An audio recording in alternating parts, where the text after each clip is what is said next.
National Vendors Union, we think that is an irresponsible action from an irresponsible government. Putting into perspective, this issue of vendors is as a result of the peoples of Zimbabwe coming together so that they can make a way to sustainable living. In our own understanding, if the formal sector was working well, then there wouldn't be people in the streets. We are greatly shocked by this move because poverty is killing more people than having such punitive measures that are put in place. What we see is that we have a government in place that is irresponsible and they don't care about the people. And what, in our view, what we thought was supposed to be the case, they should have prepared a conducive environment to support the informal sector because there is no employment at the moment in this country. But then they are saying the blame is being put on vendors that they are littering the streets, and as a result, there's now the typhoid and also the fear of cholera. What do you think about that opinion?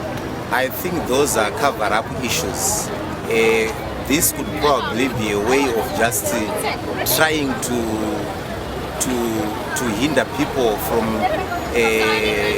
honest and sustainable ways of earning a living. Because let's face it, this is not a criminal act.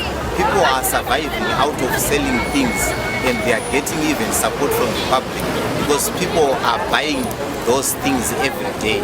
Even outside of the town, people are buying vegetables, so there is no change. Why say it's not the town that will bring diseases? Let's face it, if they have something that they are trying to push, they should just come clean, not hide behind the flimsy causes. Right. At the moment, the cases of typhoid, like the Minister of Health, when he announced yesterday to say they are going to be banning the selling of foodstuffs in the streets. What could be then the solution in terms of organizing people and in terms of ensuring that the city is clean?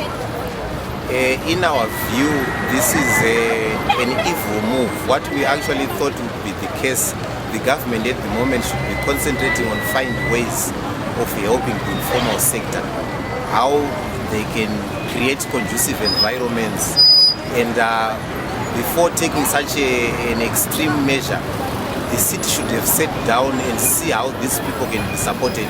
If there is need for water to be availed, for suitable places to be availed, that should be done so that we try to cater for the problem of employment, because the rate of employment at the moment is unbelievable. And where can people get jobs?